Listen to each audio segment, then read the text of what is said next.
El olor metálico de la sangre aún parecía flotar en el aire cuando las primeras fotografías del caso fueron proyectadas en la pantalla del tribunal. La imagen número 1 mostraba una cocina estrecha, iluminada por una luz amarillenta que parpadeaba sobre un suelo de baldosas blancas ahora teñidas de rojo oscuro. El cuerpo de una mujer yacía inclinado sobre la mesa, como si hubiera intentado levantarse en un último esfuerzo desesperado. Su mano derecha seguía aferrada a un teléfono móvil. En la pantalla, congelada para siempre, la llamada al 911 que nunca llegó a completarse. El juez Frank Caprio ajusta su micrófono, observa en silencio la imagen y luego dirige la mirada al acusado sentado a pocos metros de distancia. El hombre, Daniel Rivas, de 38 años, traje gris, mirada hundida, mantiene la vista clavada en la mesa de la defensa. No hay lágrimas. No hay reacción. El murmullo del público se desvanece cuando el fiscal se pone de pie y comienza a narrar los hechos ocurridos la noche del 14 de octubre en Providence. La víctima, Laura Méndez, 34 años, enfermera, madre de una niña de 6 años, fue encontrada por su hermana menor a las 7:12 de la mañana. La puerta no estaba forzada. La cerradura intacta. Las ventanas cerradas desde dentro. No había señales evidentes de robo. Caprio inclina ligeramente la cabeza mientras escucha. Esto no fue un asalto al azar, comenta con gravedad. Alguien entró con confianza, o ya estaba dentro.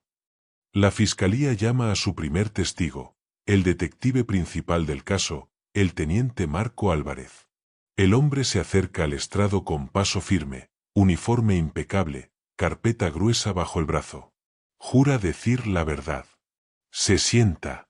Respira hondo. El fiscal le pide que describa la escena tal como la encontró. El detective explica que llegó a la vivienda a las 7:46 de la mañana, tras una llamada de emergencia de la hermana de la víctima. Señala la fotografía número 2, una vista panorámica de la cocina. Indica que el cuerpo presentaba múltiples heridas punzocortantes en el torso, principalmente en la región intercostal izquierda, y una herida profunda en el cuello.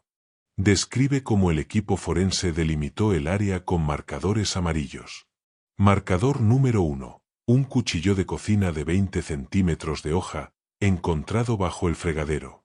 Marcador número 2, una copa de vino rota en el suelo. Marcador número 3, una huella de zapato parcialmente visible en una mancha de sangre coagulada. El detective hace una pausa, y entonces explica el procedimiento técnico seguido. Se tomaron fotografías con escala métrica. Se recogieron muestras de sangre de diferentes zonas para análisis comparativo. Se utilizó luminol en el pasillo contiguo, revelando salpicaduras invisibles a simple vista que indicaban que el ataque comenzó fuera de la cocina. El juez Caprio levanta una ceja cuando escucha que el pasillo también contenía manchas. Entonces ella intentó huir, dice en voz baja, casi para sí mismo. El detective asiente. Señala la fotografía número 5. En ella se observa la pared del pasillo con un patrón de salpicaduras en forma de abanico. Explica que el análisis de la dirección de las manchas, lo que se conoce como patrón de proyección arterial, indicaba que la víctima estaba en posición vertical cuando recibió al menos 2 de las heridas iniciales. Luego detalla el hallazgo de una huella dactilar en el tallo de la copa rota. La huella fue levantada mediante polvo negro magnético, fijada con cinta adhesiva transparente y transferida a una tarjeta de respaldo. El laboratorio la comparó con la base de datos AFIS. Coincidencia positiva, Daniel Rivas. El acusado se mueve ligeramente en su asiento. Caprio lo observa fijamente. ¿Niega usted haber estado allí esa noche?, le pregunta el juez sin elevar la voz. Daniel responde que sí estuvo, pero que se fue antes de la medianoche. Su tono es bajo, casi inaudible. El detective continúa. Explica que además de la huella en la copa, se encontró ADN bajo las uñas de la víctima. El médico forense recogió muestras epiteliales durante la autopsia. El perfil genético, analizado mediante PCR y amplificación del OCI-STR, Coincidía en un 99.99998% con el perfil de Daniel Rivas. Un murmullo recorre la sala. El fiscal pide al detective que explique cómo se obtuvo la muestra de referencia del acusado. Álvarez detalla que, tras obtener una orden judicial, se tomó un hisopo bucal del interior de la mejilla del sospechoso. La cadena de custodia fue documentada desde el momento de la recolección hasta la entrega en el laboratorio estatal. El juez Caprio interrumpe con suavidad: «Teniente, ¿hubo alguna posibilidad de contaminación?». Álvarez responde que no. Cada muestra fue sellada en sobres individuales, etiquetados con código de barras, firmados por 2 técnicos. El laboratorio certificó que no hubo mezcla de perfiles. La Fiscalía proyecta ahora el registro de cámaras de seguridad del edificio contiguo. Se observa a Daniel entrando a las 10:43 de la noche y saliendo a las 1:17 de la madrugada. El detective explica que el informe preliminar del forense sitúa la muerte entre la 1 y la 1:30 de la madrugada. Caprio se inclina hacia adelante. Eso lo coloca allí en el momento exacto. El detective asiente. El fiscal profundiza aún más. Pregunta sobre la huella de zapato. Álvarez explica que se realizó un molde con yeso dental para preservar la impresión. El patrón correspondía a una zapatilla deportiva marca Orión, modelo V-Track, talla 42. Durante el registro del apartamento de Daniel se incautó un par idéntico. El análisis microscópico reveló coincidencia en 3 puntos de desgaste únicos en la suela derecha.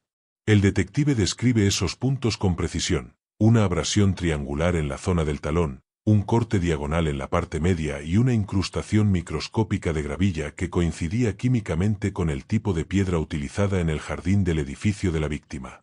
Caprio suspira. Es difícil explicar tantas coincidencias. La defensa intenta insinuar que la relación sentimental entre ambos podría explicar la presencia de ADN y huellas. El detective responde que, si bien mantenían una relación intermitente, la víctima había denunciado amenazas 2 semanas antes. Se presenta copia de un mensaje de texto enviado por Daniel: «Si no eres mía, no serás de nadie». La sala queda en silencio absoluto. El fiscal llama entonces al médico forense, la doctora Elena Cortés. Ella describe la autopsia con voz serena pero firme. Señala que la víctima presentaba 11 heridas punzantes. 4 penetraron la cavidad torácica. Una de ellas perforó el pulmón izquierdo, causando hemorragia masiva. La herida del cuello seccionó parcialmente la arteria carótida. La doctora explica el ángulo de entrada de las heridas, descendente y de derecha a izquierda, consistente con un agresor diestro frente a la víctima. Daniel Rivas es diestro. Caprio cierra los ojos por un segundo cuando escucha que la víctima aún estaba consciente durante los primeros minutos del ataque. Eso significa que sintió cada segundo, murmura con visible conmoción. La doctora añade que bajo las uñas de Laura se encontraron fibras textiles azules. Coincidían con la camisa que Daniel llevaba la noche de su arresto. El análisis microscópico mostró correspondencia en el tipo de tejido y en la torsión del hilo. El juez mira al acusado. ¿Quiere decir algo sobre esto? Daniel traga saliva.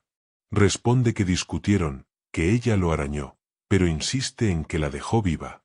El fiscal proyecta la última fotografía, la pantalla del teléfono con la llamada interrumpida. El detective explica que el registro indica que el botón de emergencia fue presionado a la 1:12 de la madrugada, exactamente 5 minutos antes de que Daniel saliera del edificio. Caprio deja caer un silencio pesado sobre la sala. Luego habla con voz firme: «Señor Rivas, las pruebas no son emociones. No son suposiciones. Son hechos. ADN. Huellas. Vídeo. Mensajes. Usted estaba allí.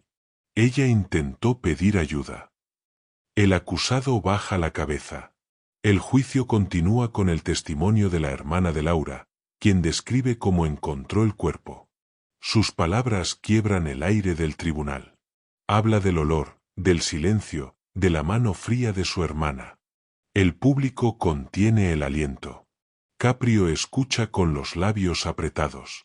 Cuando la mujer termina, el juez le dice que su hermana merece justicia, y que este tribunal no ignorará la verdad. La tensión aumenta cuando Daniel pide hablar. Afirma que fue un accidente, que el cuchillo cayó durante la discusión. Caprio lo interrumpe con incredulidad contenida. 11 veces, 11 accidentes. El silencio se vuelve insoportable. El fiscal cierra su caso recordando que cada evidencia apunta a un acto deliberado, impulsado por celos y posesión enfermiza. Finalmente, llega el momento del veredicto. Caprio se ajusta las gafas. Mira al acusado directamente. Su voz no es fuerte, pero es inquebrantable. Declara a Daniel Rivas culpable de asesinato en primer grado. Y antes de dictar la sentencia, el juez habla no solo como magistrado, sino como ser humano. Dice que el amor no es control. Que nadie pertenece a nadie.